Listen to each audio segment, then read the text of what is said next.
오늘부터 366쪽 그 로마 카톨릭 패러다임, 중세 로마 카톨릭 패러다임 오늘 지난주까지 우리 헬레니즘 패러다임을 끝내고 오늘부터는 로마 카톨릭 패러다임에 대해서 이제 그 책의 진도를 나가도록 하겠다. 우리가 그 카톨릭 패러다임 중세를 이야기하기 전에 그 당시 그 중세 약간의 그 지도를 보시면 거기에 보시면 우리가 오늘 우리가 이야기할 지역이 어디냐면 밑에 보시면 북아프리카 지역 그거 이쪽 지역에 대해서 이야기를 하려고 합니다. 이쪽 지역이 어떤 지역이냐면 어거스틴이 활동한 지역이 바로 이 카르타고 지역, 이 북아프리카 지역이고, 제가 읽은 책 중에서 그 이안 모리스라는 그 학자가 지은 그 왜 서양이 그 세계를 지배하는가라는 그런 책이 있어요. 그 책에 보면은 이 서양의 모든 문명과 문화가 지중해를 중심으로 해서 이제 발전되게 되었는데 그 지중해를 중심으로 해서 발전된 이 문화가 그 원래는 동양이 앞섰는데 이 지중해 지역을 중심으로 해서 그 서양 문화가 이제 발전하면서 이제 동양 문화를 따랐고 세계의 어떤 문명과 문화를 지배하게 되었는데 가장 큰 이유가 뭐냐면 지리적 환경이 이제 이안 모리스는 이 서양의 모든 문명과 문화가 발전하게 된 계기 중에서 가장 큰 어떤 원인이 뭐냐면은 바로 지리적 배경이었다라고 이야기하는 지리적 조건이었다고 합니다. 왜냐하면 여기 보시면 이제 유럽 지역과 또 여기 보시면 아시아 지역 그리고 아프리카 지역이 이제 이 지중해를 중심으로 해서 모든 세 대륙의 그 문화들이 또 문명들이 그 교류할 수 있는 그런 뭐 천혜의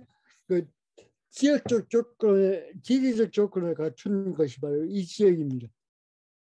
어떤 일은 그래서 이 지중해는 그 노마가 400 그 서로마가 서로마가 411년에 그 멸망할 때까지 이 지중해는 바로 이 노마 제국이라는 그 제국의 그 번화라기보다는 노마 제국의 호수였다고 그렇게를 이야기를 합니다. 어쨌든 지금 북아프리카 지역에 여기서 보시면 색깔이 칠해진 이 부분이 그 노마의 전지역입니다. 이 부분이 노마가 쓰는 지역이고 이 당시에는 그 이제 중세가 시작되면서 그 위에서부터 이제 게르만 민족 그리고 슬라브 민족들이 이렇게 민족 대이동을 하면서 그 이 민족들이 이게 정착할 때쯤 바로 이 북아프리카 지역은 그 이탈리아를 중심으로 노마를 중심으로 또 그 여러 민족들이 정착하게 할 때까지 보다 더 많이 발전했던 것이 바로 북아프리카 지역이라고 합니다. 왜냐하면 이 북아프리카 지역이 이렇게 발전할 수 있는 까닭은 여기서 나는 그 곡식들, 농산물들이 이제 이탈리아 노마 지역으로 이탈리아로 이제 그 무역이 그 왕성했고 또 그래서 여기서 많은 문화가 또 우리가 여기 보시면 알렉산드리아가 이 근처에 있죠. 알렉산드리아를 중심으로 해서 이 북아프리카 지역이 그러니까 중세 초기에 저기 이탈리아나 저기 유럽 지역보다 더 많이 발전한 곳이 바로 이 북아프리카 지역이라고 합니다. 그래서 어거스틴도 이제 카르타고에서 이제 활동하게 되죠. 카르타고는 제가 말씀드린 이 지역이 바로 카르타고 지역입니다. 아프리카 지역이죠. 그 알렉산드리아에서 우리가 잘 아는 게 뭐가 있습니까? 그 70여 년이 번역된 것이 바로 알렉산드리아죠.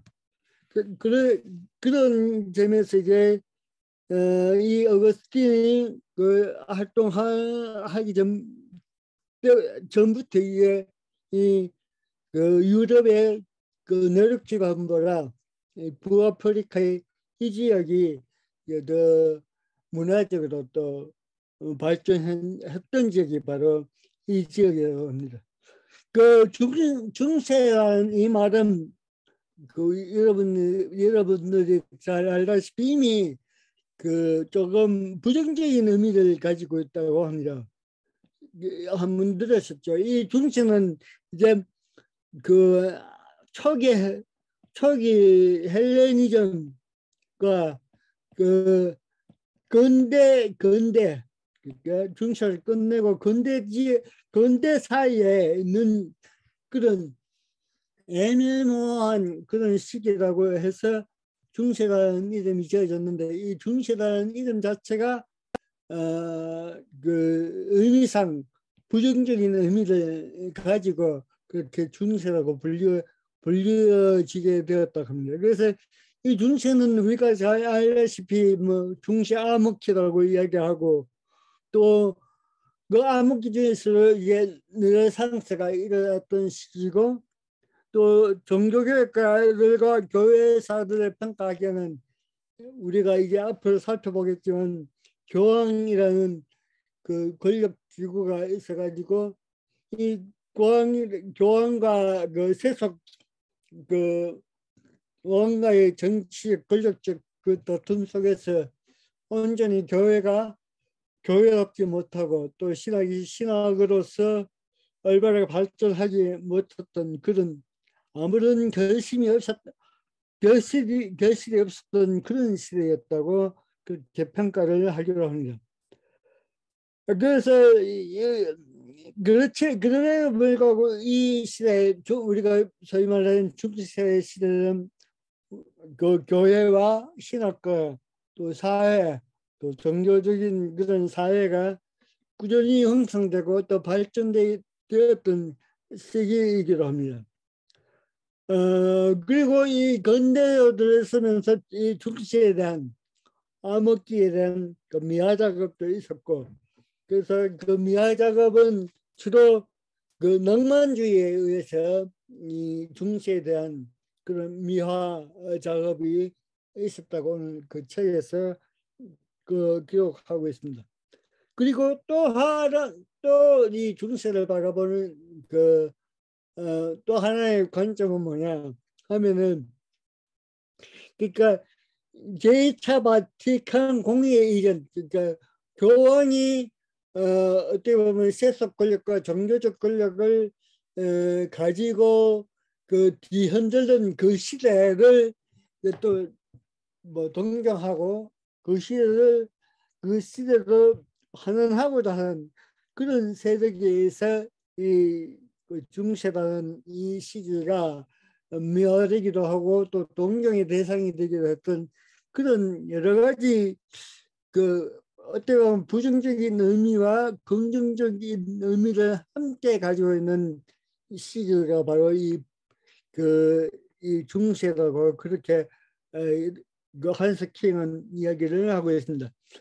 그래서 그러면 이 중세를 어떻게 이제 언제부터 이제 중세라고 얘기할 것인가 라는 이제 그 문제를 이제 한스킹은 다루고 있는데 중세를 구분하는 그 여러 가지 그 기준도 있고 학자마다 또 여러 가지 그 구분 시기를 구분하는 내용들도 기준들이 각기 다른 것을 우리가 볼 수 있습니다. 첫 번째 기회는 이제 동서노마가 분할되는 그때부터 이제 중세가 시작되었다고 보는 학자들도 있습니다. 우리가 그, 그 지난 시간까지 다뤘던 동남아의 그 콘스탄티노플에서부터 시작된 동남아의 역사, 그 동남아의 역사가 이제 저기 슬라브 민족으로 전파되고 그래서 이제 러시아 정교가 이제 만들어지고 형성되는 그 시기, 그 시기를 출발시켰던 그 콘스탄티노플이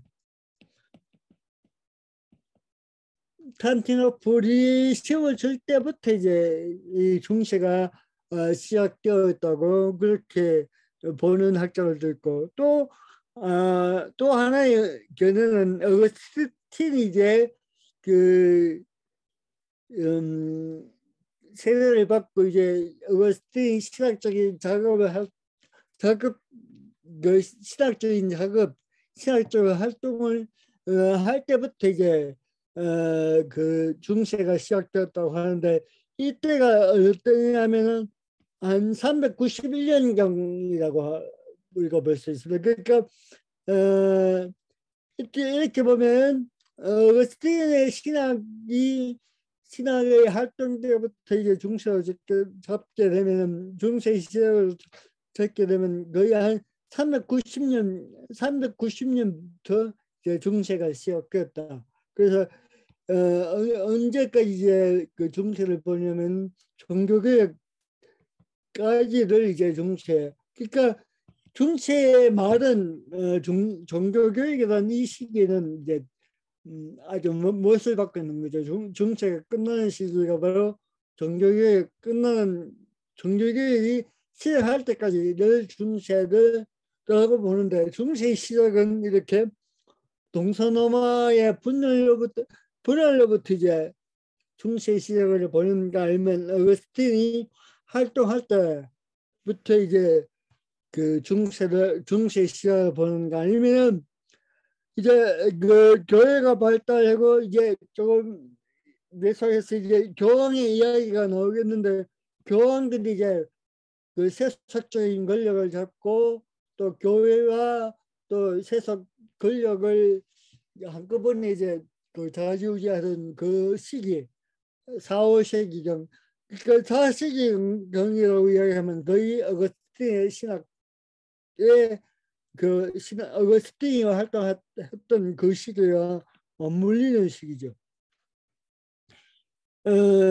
이 정체들 우리가 이제 이렇게 이제 시기적으로 이렇게 구분할 수 있는데 구분해 볼 수 있고 이 또 중세라는 그 한스킹 이야기하는 패러다임의 어떤 원인들을 이제 한스킹을 뭐로 부르냐면 게르만 민족의 이동을 통해서 이제 서로가 멸망하고 프랑크족이 침입하고 또 그래서 그런 와중에 또 한쪽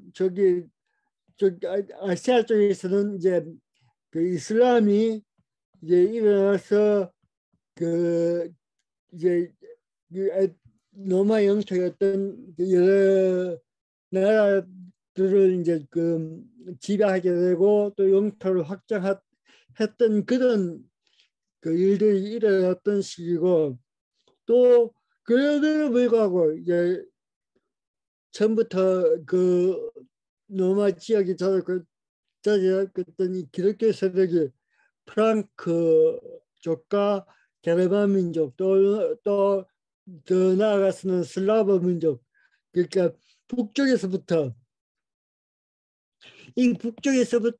내려오는 여러 민족들을 다 그리스도교화시키고 또 이 그리스도교화된 그 여러 나라들이 이제 이쪽 아시아 지역에서 출발했던 그 이슬람 세력을 막아내면서 이제 또 그 이슬람 그의 영향을 받았던 그 시기가 바로 이제 어떻게 보면은 이 중세의 여러 가지 패러다임이 형성되었던 그런 원인으로 보고 있습니다. 그러면서 이제 그 중세 역사를 이끌었던 어떤 권력의 최고의 정점에 있었던 교황의 정치와 이 교황의 정치와 맞물려있던 교회의 정치가 이제 11세기에 그리고리우스 역시 교황이죠. 그 교황의 계획이 이루어지고 또 여러 가지 또 교회의 그 뭐랄까 그 모습 형태들이 이 개혁을 통해서 또 변화하는 그런 여러 가지 원인들이 바로 이 중세를 이제 만드는 그 중세의 특징을 만드는 여러 가지 원인으로 이렇게 볼 수가 있습니다. 중세 이제 이런 그 패러다임의 특징은 이제 그 한석 킹에 의하면은 그 368쪽에서 371쪽 읽어보시면 이제 게르만주의와 로마 제국의 혼합이 이제 일어났던 그런 어떤 종교성과 민족성이 이렇게 혼합되어서 또 다른 독특한 문화와 어떤 민족의 의식과 또 종교성을 만들어냈던 시기가 바로 이 중세의 시기라고 그렇게 이야기를 합니다. 이 중세의 그 가장 특징이 뭐냐면 이제 라틴어가 그 라틴어 언어가 이제 라틴어로 통일되고 이 라틴어가 이제 공인된 그 언어로 이 유럽 지역과 아까 전에 그 지도에서 보셨던 것처럼 그 유럽 지역도 그리고 북아프리카 지역 이런 그 로마 제국 안에서 이제 이 라틴어가 이제 통용되고 그 라틴어가 하나의 기본적인 언어로서 잘 잡았던 게 또 이 중세 패러다임 형성의 어떻게 보면 기초적인 그런 또 원인이었고 특징이었다고 그렇게 볼 수 있습니다. 이런 점에서 우리가 헬레니즘 동방교회의 또 특징을 우리가 헬라어라고 그렇게 꼽아 그 동방교회의 헬레니즘의 패러다임의 그 요소 특징 가운데 하나가 바로 헬라어 사용이라고 이야기를 했는데 이 언어라는 게 바로 이런 어떤 중요한 요인으로서 패러다임을 형성하는데 또 패러다임의 어떤 특징과 내용을 형성하는 데서 가장 기본적인 어떤 요소가 바로 이 언어였다 그렇게 볼 수가 있습니다. 그래서 이 헬레니즘 패러다임 시였던 이 헬라가 이제 그 중심적인 언어로 이렇게 그 사용되었고 이제 이 중세 때는 이 헬라어보다 이제 이 라틴어가 사용되는데 이 라틴어는 여기 보시다시피 그 법률 또는 무역 그 국가 간의 어떤 조약과 법률과 어떤 무역과 이런 어떤 국제적인 통용어로 이제 자주 잡으면서 이제 그 중세의 뼈를 형성하는 그 패러다임을 형성하는 가장 기본적인 요소로서 작용을 했다고 합니다. 그리고 이 원래 여기다 보시면 그 이 라틴어로 그냥 불쑥 태어난 것이 아니고 그리스 문자로부터 시작되었다고 이렇게 봅니다. 라틴어라는 이 문제가 이 라틴어 문제가 그리스 문제가 이제 로마로 넘어가면서 이제 라틴어로 표기되면서부터 이제 라틴어가 그 로마 제국 전체에 통용되기 시작했다 그렇게 보는 거죠. 그리고 또 우리가 조금 이따 살펴보겠지만 그 중세를 시작했던 요인 그 시기 중에 하나로 왔던 이 어거스틴은 이제 그 어떤 책에는 보면은 그 헬라어를 배우다가 포기했다고 이야기를 하는 책도 있고, 또 어떤 책은 처음부터 이 어거스틴은 헬라어를 그 몰랐다, 헬라어에 대해서 전혀 관심이 없었다. 그래서 이 어거스틴은 그, 그 동남아 지역에 동남아 교부들과의 오리겐을 필두로 해서 오리겐을 이제 선두해서 그 발전된 그 동방교부, 동남아 교회의 교부들과 전혀 교류가 없이 그 이제 그 어거스틴의 신학이 시작되었다고 합니다. 근데 그 어거스틴의 신학은 헬라어를 전혀 모르는 상태에서, 그리고 어떻게 보면 동방교회가 가지고 있던 어떤 신학적인 자산, 또 교회의 어떤 문화적인 유산을 공유하지 못하고 철저하게 그 동방교회와 고립된 채로 발전되고 시작된 그 신학이 바로 이 어거스틴의 신학이었다고 합니다. 그래서 이런 점에서 볼 때 이 어거스틴이 그 헬라어를 사용하지 않고 라틴어를 사용해서 그 신학을 시작했다는 점에서 또 하나의 큰 특징을 우리가 꼽을 수가 있을 겁니다. 그래서 이 라틴어를 중심으로 해서 이제 라틴 신학이라는 게 이제 그 등장하게 되는데, 북아프리카 지역, 아까 보셨던 그 북아프리카 지역에서 이 시기부터 이제 라틴 신학이 발전됐습니다. 이때 이게 우리가 방금 이야기했던 것처럼 동방교회와 전혀 그 별로 큰 연결성이 없는 그 서방교회의 어떤 독자적인 그런 신학이라고 그렇게 이야기를 할 수 있을 겁니다.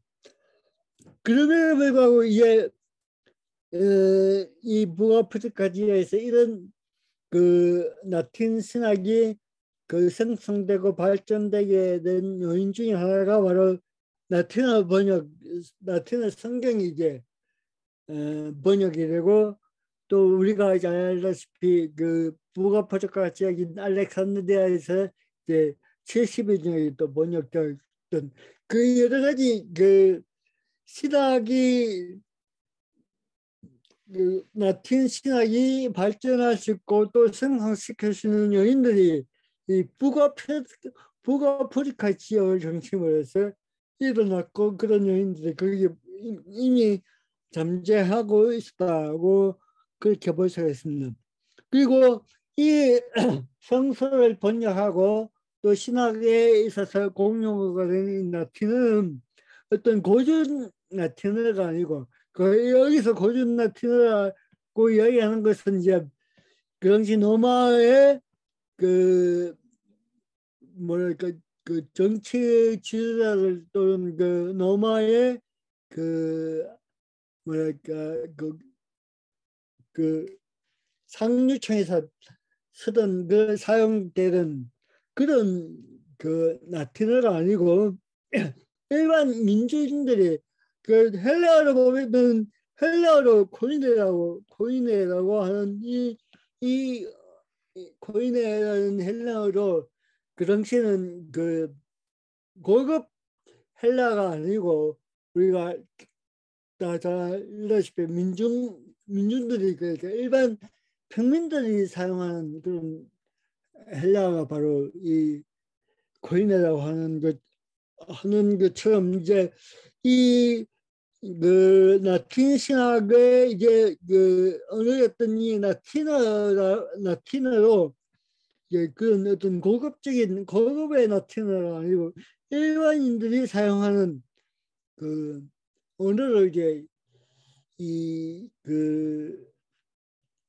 신학이 또 형성되고 또 그 당시에 번역됐던 이 성서도 고전 라틴어가 고급 라틴어가 되었고 일반인들이 그 평민들이 사용하는 그런 언어 라틴어로 이제 그 성서가 번역되었다고 합니다.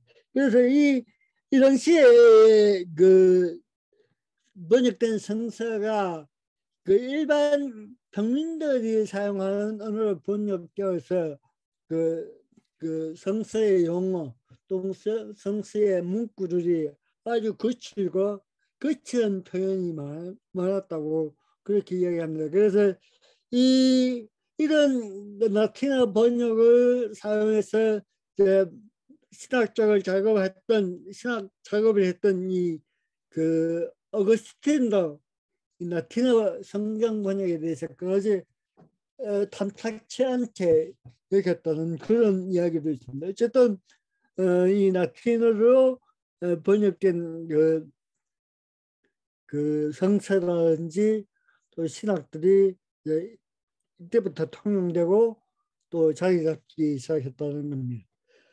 그래서 이 라틴어로 처음으로 이제 실학적인 작품이 누구에게서 나오냐면 터툴리아누스.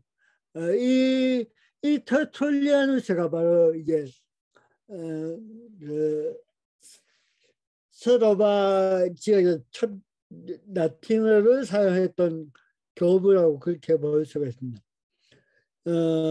이 사람이 터툴리아누스는 이 교부에 의해서 이제 처음으로 라틴어로 실학적인 그 논문들이 그리고 문서들이 공식적으로 새겨졌다고 합니다. 그리고 또 하나의 특징은 이제 그리스어로 새겨졌던 이 문헌들이 라틴어로 번역하는 그런 작업들이 활발해졌음에도 불구하고 큰 어떤 그 번역들이 그 역할을 하지 못했다. 그래서 그 특히 이 어거스틴은 이런 그 헬라어 문헌들에 대해서 또 헬라어에 대해서 전혀 관심을 가지지 않고 또 그들과 교류가 없었다는 게 또 어거스틴의 특징이면서 또 한세킹은 이제 끝에 이제 어거스틴의 그 신학을 평가하면서 바로 이것이 바로 어거스틴 신학의 한계가 될 수밖에 없었다. 그렇게 평가를 하기도 합니다. 어쨌든 이 중세를 시작하면서 라틴어가 또 중심적인 언어가 되고 이 언어를 통해서 이제 신학적인 작업들이 이루어졌다. 그리고 라틴 신학의 이제 중심은 뭐냐면 바로 두 가지 보면 목적이 바로 이 라틴 신학에 녹아 있는 어떤 가장 기본적이고 라틴 신학의 어떤 통일적인 요소가 바로 이 두 가지다.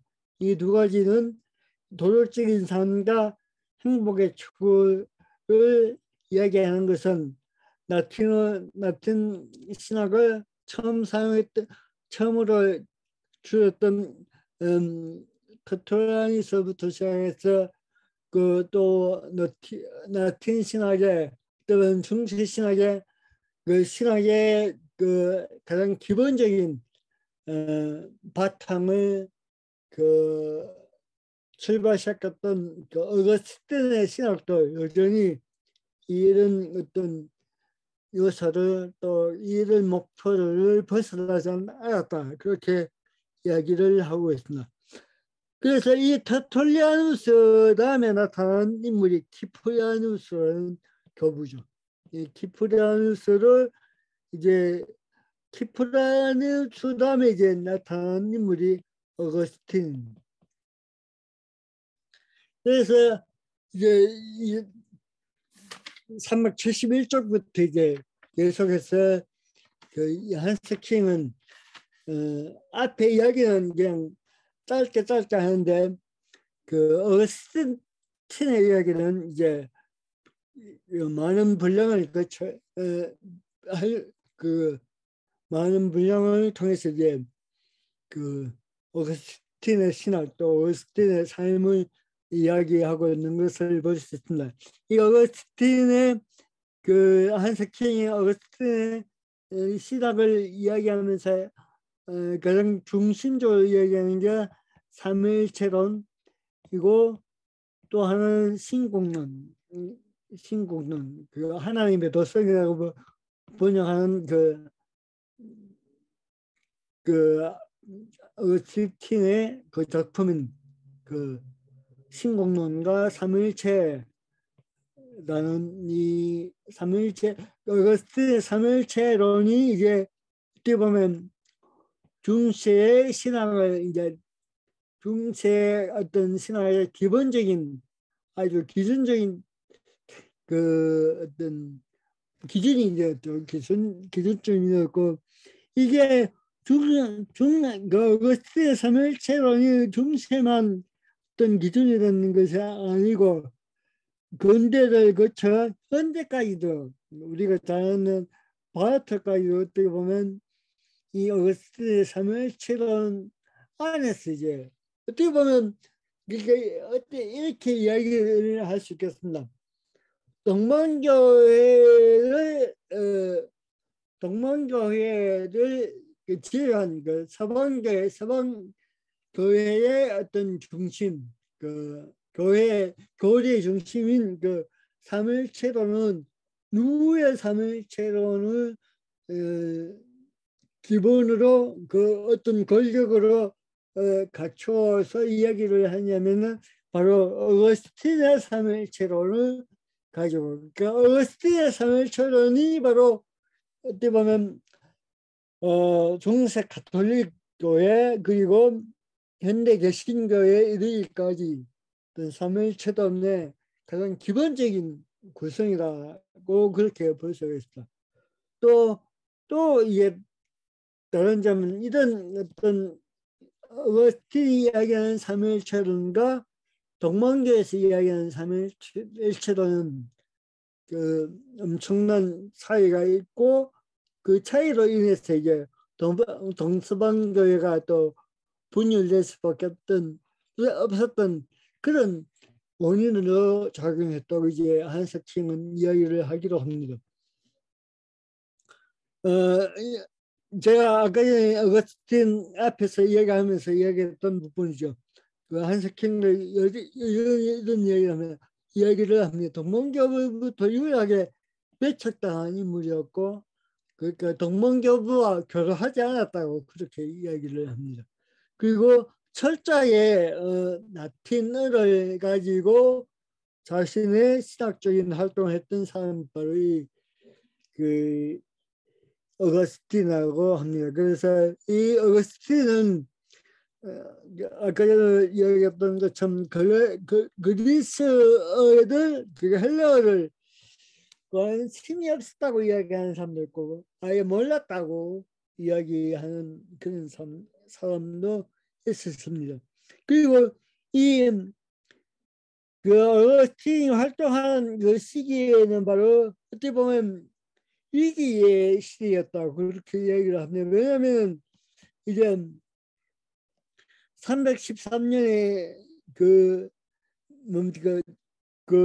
국교 글서가 기독교가 국교가 되고 410년에 동남 서로바가 멸망하죠. 이 시기입니다. 이 시기. 이 중간 시기에 이제 이 어거스틴은 그 교부가 활동을 하고 많은 신학적인 작품을 만들어내는데 그래서 그 한석킹도 나중에 이제 어거스틴의 신학을 평가하면서 이야기를 하고 있습니다만 이 어거스틴의 신학도 철저하게 시대적 제약 아래 그 시대적 어떤 상황에서 나올 수밖에 없었던 그런 신학이 바로 어거스틴의 신학이라고 그렇게 이제 한스케먼 이야기를 합니다. 그래서 어떻게 보면 이제 서로가 멸망할 당시에 때 이제 처음 이제 그 책이 바로 우리가 아까 전에 말씀드렸던 신공론이라는 책이죠. 그 하나님의 도성이라고 그렇게 한국말로는 번역되는 데 있는데 그 이 스로마가 멸망되고 나서 이제 그 시대적 무덤에 이런 노마가 멸망할 그 당시에 어떤 시대적 무덤에 대한 답으로서 세워졌던 게 바로 이 신공론이었고 그 앞에 이제 이그 어거스틴의 그 삼일체로는 이제 어떻게 보면 그 어거스틴의 신학에 가장 그 활발하게 그리고 어거스틴이 완전히 그 아주 그 왕성한 때 지은 책이 바로 이 삼일체론 이런 책입니다. 그래서 그 어거스틴의 증거를 읽어보면 이제 이 삼일체론이라는 책이 그 12권인가 그렇게 12권인가 13권인가 그렇죠. 그렇게 그 저술을 했는데 처음에는 이 어거스틴이 이 삼일체론을 그 작성해 놓고 그 자기가 보기에는 아직도 부족한 점이 많아가지고 그 책을 출판하기를 보류하고 이제 자꾸 그 자기의 그 이론의 부족한 점을 보충하고 또 메꾸려는 그런 작업을 하면서 이제 기다리는 차에 이 어거스틴의 제자들에 의해서 이 어거스틴이 그 저술했던 그 여러 가지 삼일체론에 관한 문헌들에 대해서 이제 알려지기 시작했다고 합니다. 그래서 어쩔 수 없이 이제 어거스틴은 그런 어떤 상황 때문에 이 뭐랄까 어거스틴은 그 삼일체론을 마지막으로 이제 정리해가지고 그 삼일체론 책을 펴냈다는 그런 그런 일화로 제가 읽어봤습니다만 어쨌든 이 삼일체론과 신공론은 어떤 시대적인 상황의 차이가 있다. 그렇게 이야기를 할 수가 있습니다. 그리고 어거스틴이 이제 처음으로 초기의 특징 중에 하나가 이 도나투스파라는 이 교부 도나투스파라는 그 어떤 세력과의 다툼에서 또 하나의 중요한 어떤 이론을 이제 그 어거스틴이 만들어냈다는 겁니다.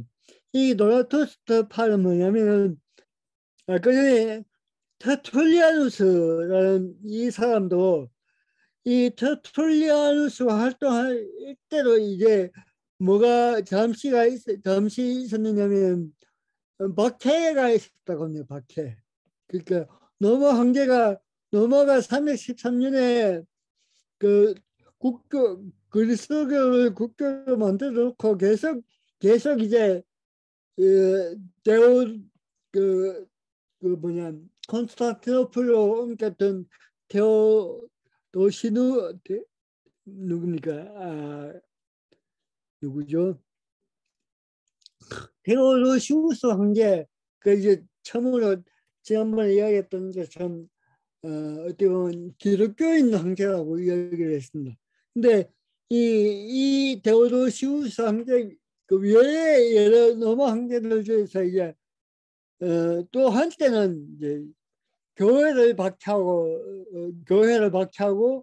또 그 이방의 여러 가지 그 당시에 기존에 있었던 그 종교를 이제 그 끌어들이고 이제 교회를 박해했던 그런 시기가 있었다고 합니다. 그러니까 그때 이제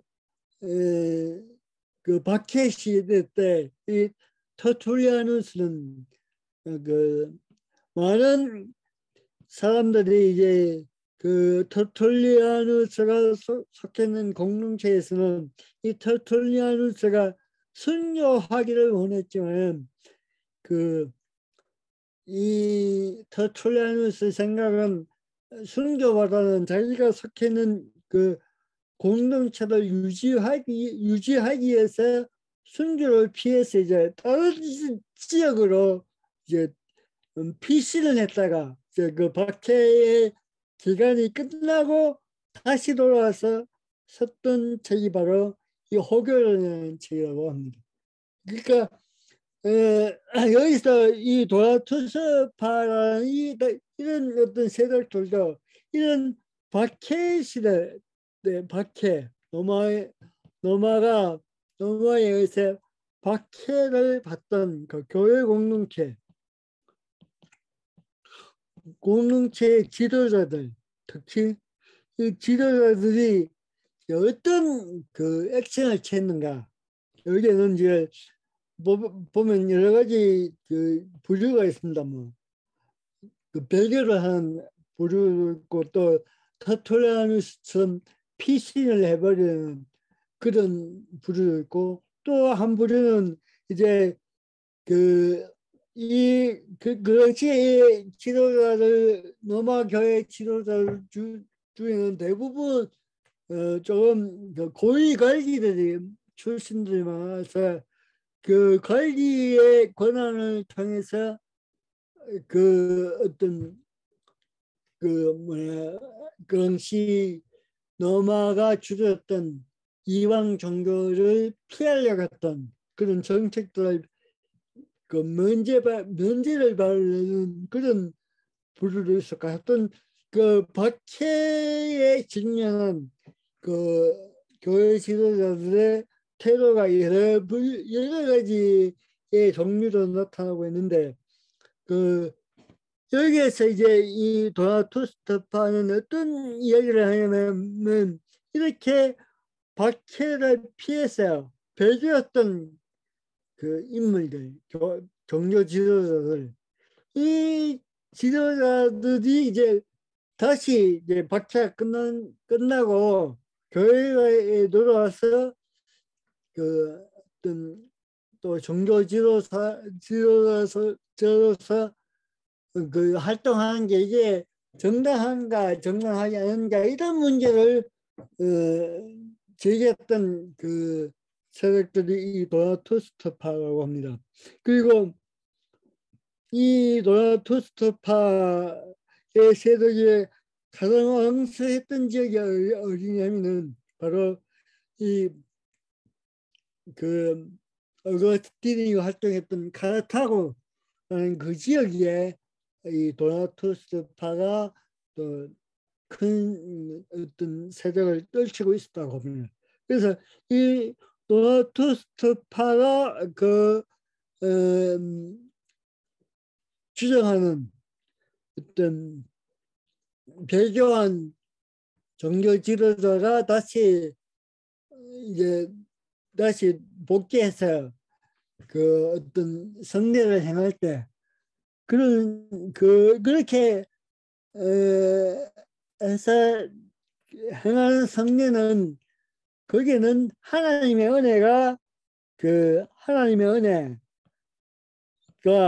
있을 수 없다 이런 이야기를 한마디로 이야기하면 전혀 그러니까 어떤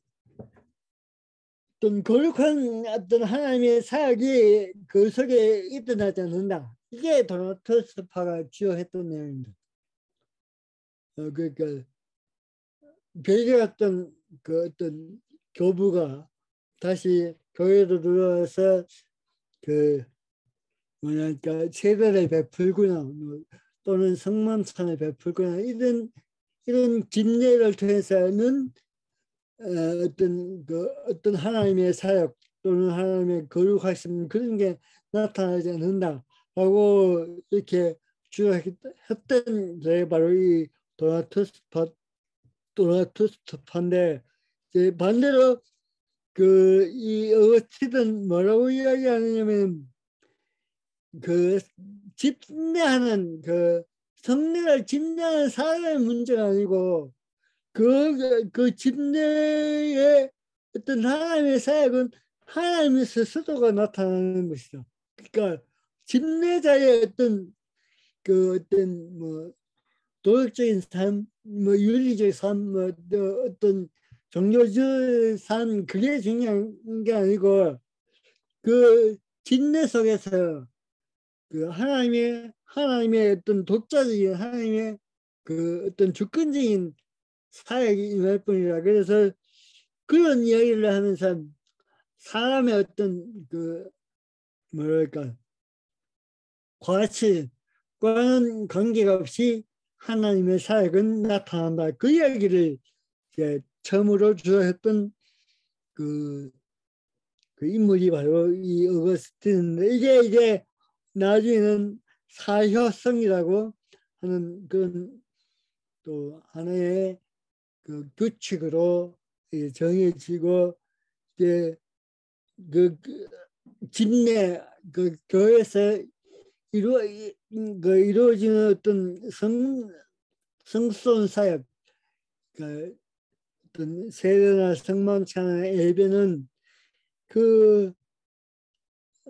수여자 그걸 집례자는 집례자의 행위에 관계하는 게 아니고 집례자를 통해서 행위하시는 하나님의 오로지 전적으로 하나님에 의해서 그런 어떤 뭐랄까 사역의 어떤 효력이 나타난다고 이야기했던 주장했던 사람이 바로 이 어거스틴입니다. 그리고 이 어거스틴은 그 이야기를 하면서 이제 보이는 교회와 보이지 않는 교회의 이야기를 여전히 이제 어거스틴에 의해서 처음으로 이제 보이는 교회, 보이지 않는 교회의 이야기가 바로 여기서부터 이제 출발하게 됩니다. 교회는 이제 가시적 공동체이면서 또 보이지 않는 비가시적 실체라고, 이 이야기는 바로 아까 전에 이야기했던 사유성과 또 투스트파와 이 논쟁 속에서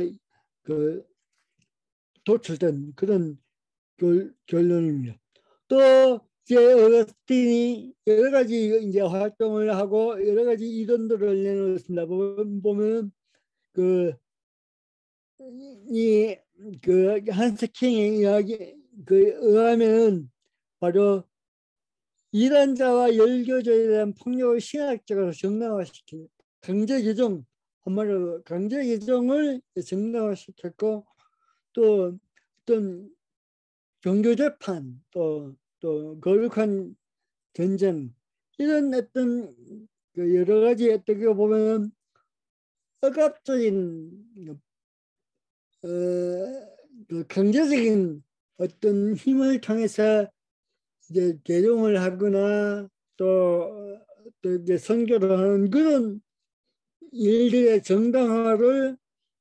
정당성을 이제 이야기했던 사람이 바로 이 어거스틴이라고 그렇게 한스 킹은 이야기를 합니다. 그리고 또 이제 이 어거스틴을 이야기하면서 이제 펠라기우스의 논쟁도 이제 우리가 이거는 다 잘 아는 거죠. 펠라기우스는 철저하게 이제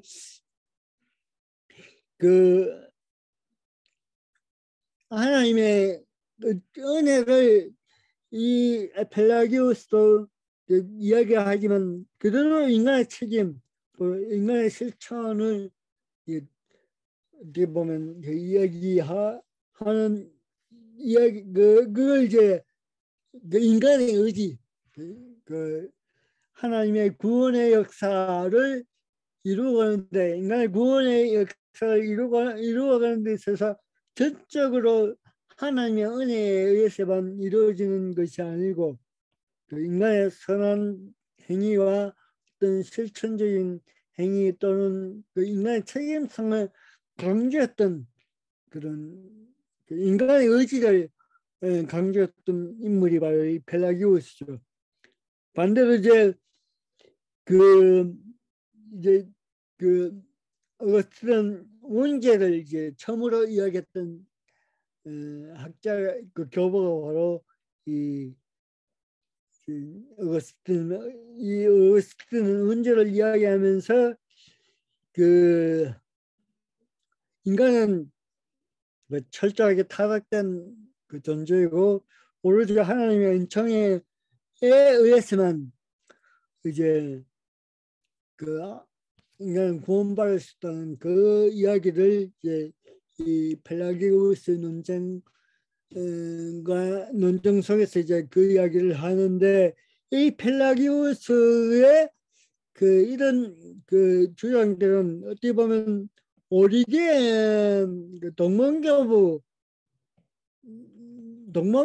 동방교에서 이야기하는 그런 어떤 그 이론들을 배경으로 해서 이제 이 펠라기오스가 그 이 인간의 자유의지 또는 인간의 어떤 실천적인 행위를 주장하지 않았나 하지 않았는 거 이렇게 볼 수가 있는데 왜냐하면 오리겐은 그 구원이라는 게 뭐냐면은 우리가 오리겐을 이야기할 때 이야기했던 것처럼 신성화를 이야기했습니다. 그 인간이 신적인 거룩한 교육을 통해서 그 하나님처럼 되어가는 게 바로 구원이라고 오리겐은 그렇게 보았죠. 그런 점에서 이제 이런 점에서 이제 이 펠라기우스와 이제 이론과 오리겐의 이론은 좀 어떻게 보면 연결되지 않는가 그렇게 보는 겁니다. 이런 어떤 이렇게 본다면 아까 전에 처음에 이야기했던 것처럼 이 어거스틴은 동방교에서 이야기했던 동방종교에서 이야기했던 그 신학과 철저하게 단절하는 그런 어떤 현상들을 그런 걸 여기서도 볼 수 있습니다. 그러니까 하나님은 전 인간의 힘으로 획득을 뗄 수 없으면 다만 선사할 뿐이다. 그러니까 철저하게 하나님은 총은 선물에 의해서 주어지는 것이라고 이야기했던데 바로 어거스틴이고 그게 서방 라틴 신학의 중심이라고 그렇게 이야기를 할 수가 있습니다. 그러면서 어거스틴은 이중예정의 이야기도 어거스틴에 의해서 이제 출발됐고 그럼에도 불구하고 이제 모든 것이 하나님의 은총에서 구원의 사역이 이루어진다는 이야기까지 이제 어거스틴이 하게 되는 겁니다. 그러니까 어거스틴의 라틴 신학과 그 동방교회의 신학과의 그 하나의 다른 점은 바로 인간의 어떤 그 가능성을 그 이야기하는 게 어떻게 보면 동방교회 쪽이고 그 인간의 철저한 그 불가능을 이야기하는 게 바로 이 서방교회 신학이다.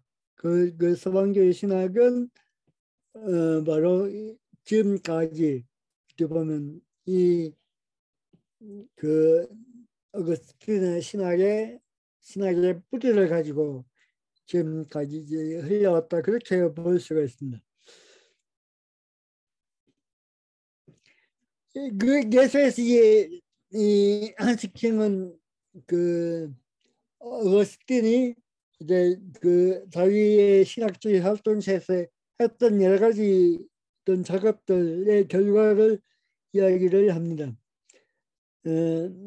또 하나 이야기하는 게 바로 그 성의 억압을 이야기하면서 여성의 열등성을 이야기를 하고, 또 이 은총을 이야기하면 하나님 은총은 어떻게 보면 제3의 존재라고 그렇게 이야기를 하는데, 이 말은 뭐냐면은 하나님의 은총은 그 인간 안에서 작용하는 하나의 힘이라고 그렇게 이야기를 하고 있는데, 이 이야기는 터툴라누스가 처음으로 했던 이야기입니다. 그래서 이런 점에서 터툴리아누스부터 시작된 라틴 신학의 이제 그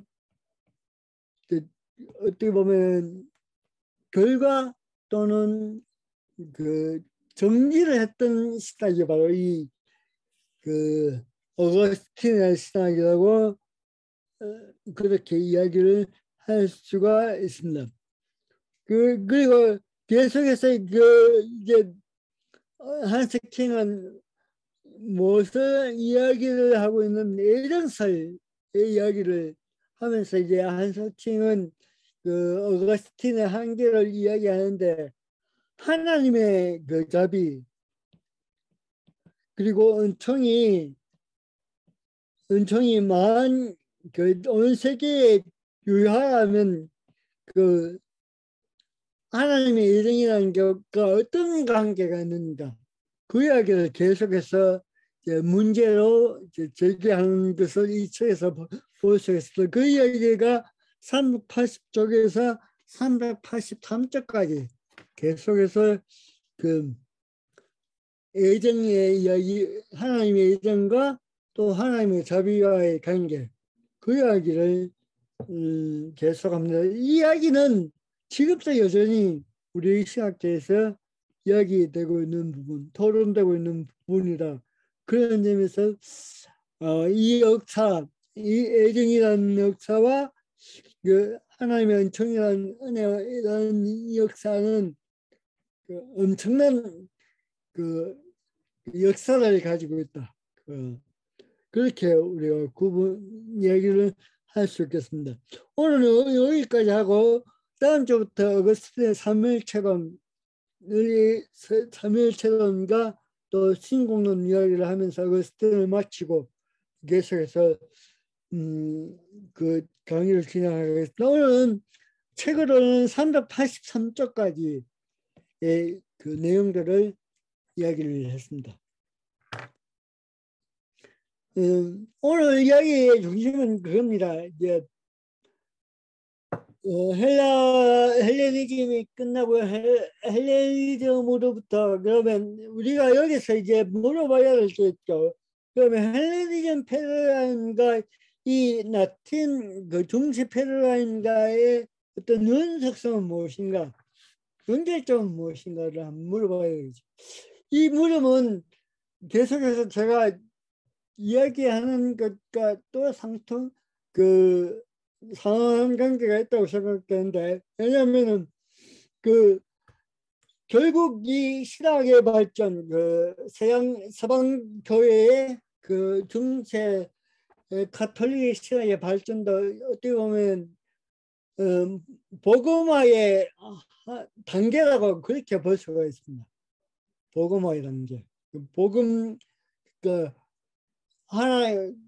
쉽게 말하면 하나님의 말씀을, 그 성서에 나타난 하나님의 말씀을 어떻게 이해하는가의 문제가 이게 어떻게 보면 그 시대를 구분하고 그런 그 이해의 여러 가지 특징들, 결론들이 이제 헬레니즘의 패러다임과 중세 가톨릭의 시대 때 그 이해가 달랐다고 우리가 볼 수 있겠죠. 그럼에도 불구하고 그 연결점은 바로 복음화가 아닌가 그렇게 볼 수가 있습니다. 그래서 계속 제가 이야기하는 거지만 이 당시에 그 헬레니즘